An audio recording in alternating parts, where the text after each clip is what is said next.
নমস্কার, আমি রূপসী হালদার। আজকে পড়ছি সাজ ভেসে গিয়েছে, লিখেছেন সৈয়দ মুস্তফা সিরাজ। গল্পটি অনেকটা বড়, তাই আমি গল্পটিকে দুটো পার্টে ভাগ করেছি। প্রথমটা আপনাদেরকে দেওয়া হয়ে গেছে, এটি দ্বিতীয় পর্ব। সামনে অঘ্রাণ। এবার অঘ্রাণে ডাঙ্গাদেশে অর্থাৎ উঁচু মাটির এলাকায় শুভদিন বেছে বেছে নবান্ন উৎসব হবে। গায়ে গায়ে হিন্দু মুসলমান সবার উৎসব। মুসলমানরা জামাই আনবে, কত খাবার দাবার হবে।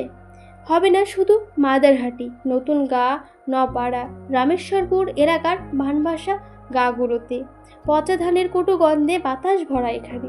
বাবুরা লাঙ্গলখানা খুলেছেন ইতিমধ্যে অনেক জায়গায়। টেস্ট রিফিলের কাজও চলছে অল্প স্বল্প। মাদারহাটির কাদা এখনও শুকোয়নি। ধসে যাওয়া ঘরের উঠোনে অনেক পরিবার ক্ষয়রাতি তেলবোর্ডের তলায় বাস করছে, কিন্তু জমিদারওয়ালা গেরস্থ উঁচু ভিড়ের বাড়ি এখনও টিকে রয়েছে। বেউলো দলে দু চারজন দিবাত টিকেছে। ঘর থেকে স্বয়ং চাঁদ সদাগর, তার ঘরেই ছিল সাজের বাক্স। গায়ের শেষে ঢালু জমিতে তার বাড়ি। নিশুতি রাতে আচমকা বিলের জল হু হু করে এসে ধাক্কা মেরেছিল।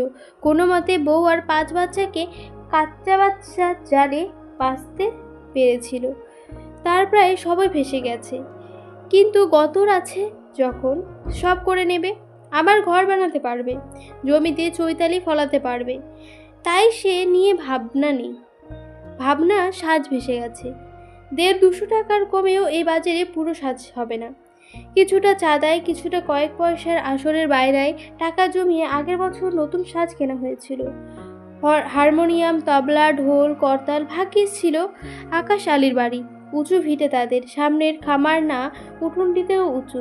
সেখানে বৃষ্টিহীন রাতে রিহার্সাল চলে, তাইও বাড়ি ছিল যন্ত্রগুলো। যদি সাজের বাক্সটা রাখা হতো সেখানে, এই বিপদ ঘটত না। তবে এখন আর পস্তে কি হবে? বিনি সাজে গাইতে হলে কেউ শুনবে না পালা। কে শুনবে? নগদ 5 টাকা বায়না, 3 ধামা মুড়ি, 8 টিন গুড়, তার ওপর বেরিয়েও আছে। দূরের গা হলে তোর ডাল ভাতও খাওয়াতে হতো। এত সব খরচ করে লোকে, সাজের ঝলমুনিয়ে দেখবে না। তাছাড়া তোয়াল, তেলোয়ার, হায় হায়, এই দুটো বাক্সের মধ্যে ভরা ছিল। মুকুট ছিল, ঝকমকে ত্রিশূল ছিল, বল্লম ছিল, পুঁতির মালা ছিল। হা বাবা, আল্লাহ ভগবান, এর চেয়ে 4 করে ভাসিয়ে নিলে না কেন? মাঠের পথে দলটা গায়ে ফিরে উঠেছে, হতাশ, ক্লান্ত, চুপচাপ। মৈলবাস মাথাটা ঝুঁকিয়ে হাঁটছে সবার পেছনে। তার মনে অপরাধবোধ প্রচণ্ড। তার ঘরেই তো সাজের বাক্স ছিল। এখন ব্যর্থ দরবারের পর সেই অপরাধবোধ আরও তীব্র হয়ে উঠেছে। চাঁদ সদাগর সে, তার আত্মায় দাঁড়িয়ে সে এক অহংক্লান্তিত উদ্বৃত্ত বিশাল পুরুষ। ক্রমশ দিনে দিনে তাকে দেখতে পেয়েছে আসরে জনমণ্ডলীর সামনে। যখন সে গভীর ভেতরের পুরুষে পা ফেলে হাঁটে সাজঘর থেকে আসরে, তার মনে হয় কাকেও পরোয়া করে না সে। গায়ে সাজ চড়ালে দফাদার, কনস্টেবল, দারোগা, SSDO, ম্যাজিস্ট্রেট বাহাদুর তাবৎ সরকারি ব্যক্তি ক্ষমতাও অগ্রাহ্য করবে না। আর তখন সে তো এই যুগেরই মানুষ নয়। তখন সে 7 ছেলে 7টা বাণিজ্যের তরী সমুদ্রে চলেছে। তরী ডুবে যাওয়ার খবর দিয়েছে বিবেক। তো কিসের পরোয়া? জয় শম্ভু, জয় শম্ভু। চ্যাংমরিং কানেকে পুজো করবে না বলে হাতের হিস্তাল যষ্টি নাড়া দিয়ে গর্জন করে। তোর ঠোঁটে ঘৃণা, চোখে ঘৃণা। হু করে বাবুই হল, লাট বেডলুনিয়ান। তফাৎ যাও। চাঁদ সওদাগর জানে শুধু একজনকে, তিনি শম্ভু, শিব, দেবাদিদেব মহাদেব। এই ভাই বইয়াল আসতে পাঠ মুখস্থ আছে। গায়ে সাজ চড়ালেই সব মুখের ডগায় ভেসে আসে। সাজ চড়ালেই তাকে সে এসে ভর করে। যে মাথায় নোয়াতে জানে না, সাজ চড়িয়ে সে স্পষ্ট দেখতে পায় কঠিনতম লোহার বাসর ঘর। দেওয়াল ঘুরে হিস্তাল কাঠে দিয়ে পাহারা দেয়। হায়, সেই ঘরে ছিদ্র ছিল। সোনার নখাল নীলবর্ণ হলো। চাঁদ সওদাগরের মাথা ঝুলে পড়ে। হায় হায়, আহারে, কি হলো? হে মৈলবাস, পাঠ ভুলো নাকি? মকি চৌকিদার পেছন করে বলল। কেউ কেউ হাসে। মৈলবাস বলে, না, কি বুঝলো মনে হলো? একটা কথা ভাই চৌকিদার, বলো। এখন নিজেদের ভাষায় কথা বলছে এরা। এই তো বাবু, ভদ্র লোকজনের সঙ্গে কথা বললা না, অফিসের নয়। এখন মাতৃভাষায় না বললে সুখ নেই। একে চুপ করে থাকতে দেখি মতি আবার বলে, বুলো হে কথাটা। যদি সাজের বাক্সটা আকাশের ঘরেই থাকতো। মতি ভৎসনাদ করে, আমার ওই কথা? সেই এক কথা, ওই দুঃখটা মরলেও যাবে না ভাই। আবার কিনবো, ভগবান মুখ তুলে তাকান। চুপ কর, যায় বিশাল দেহি মানুষটা। আবার ভেসে ওঠে কিছু প্রতিচ্ছবি। সামিয়ের তলায় হাস্যগানে শনশন শব্দ ভাসে। চারপাশে মুগ্ধ শ্রোতা। চারু মাস্টারের বেহালা সাজে করুণ সুরে। আর সাজঘর থেকে ঝলমলে লাল পোশাকে পিস্তলের লাঠি নেড়ে এগিয়ে আসে চাঁদ সওদাগর। কি তার রূপ! মুহূর্তে সবার আসর চুপ। কেঁদে ওঠা বাচ্চার মুখে বাবার মায়ের থাবা পড়ে, জয় শম্ভু, জয় শম্ভু, যেন আকাশের মেঘ ডাকে।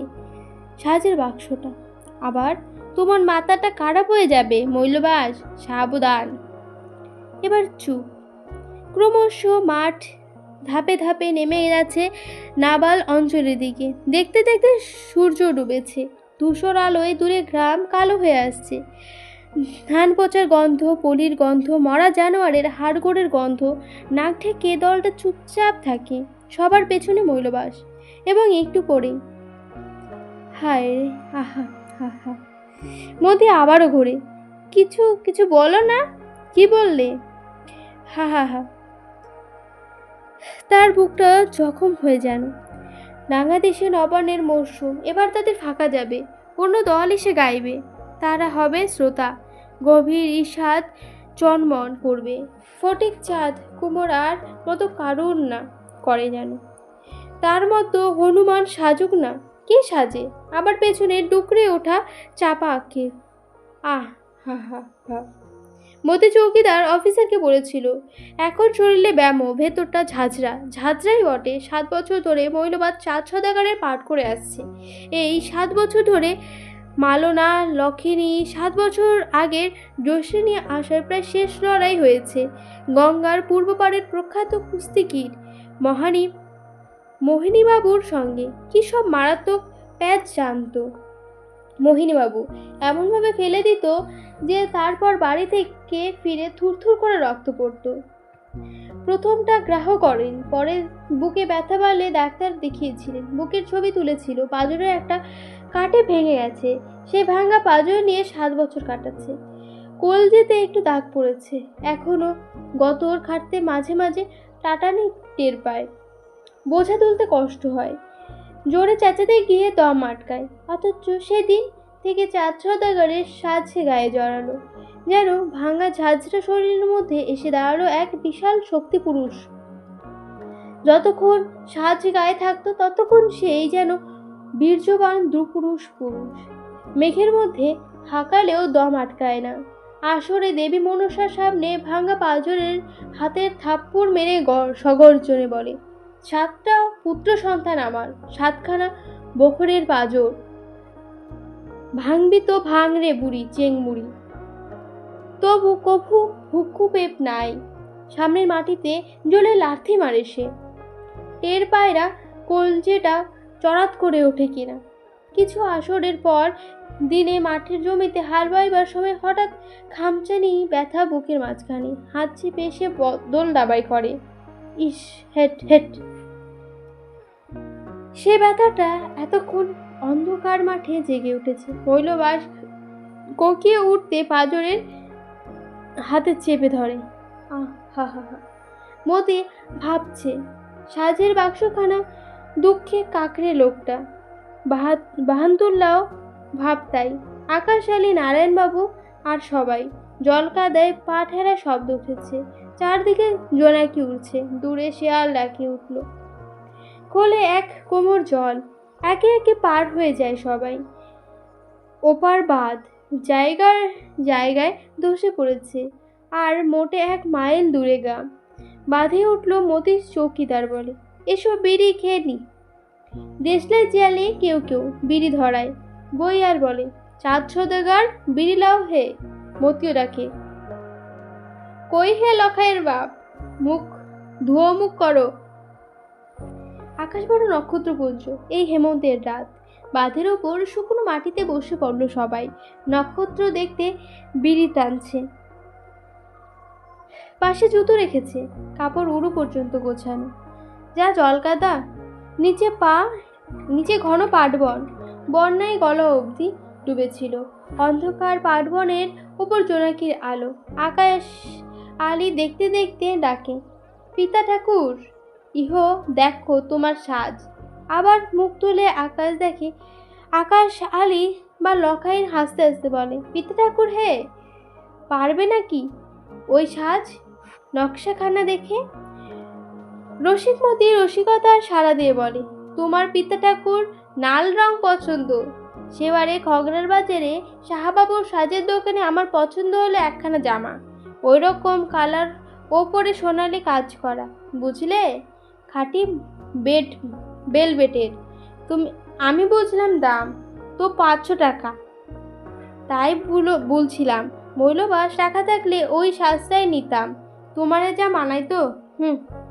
ঘাড় নেড়ে বলবে, আমার লাল রং পছন্দ।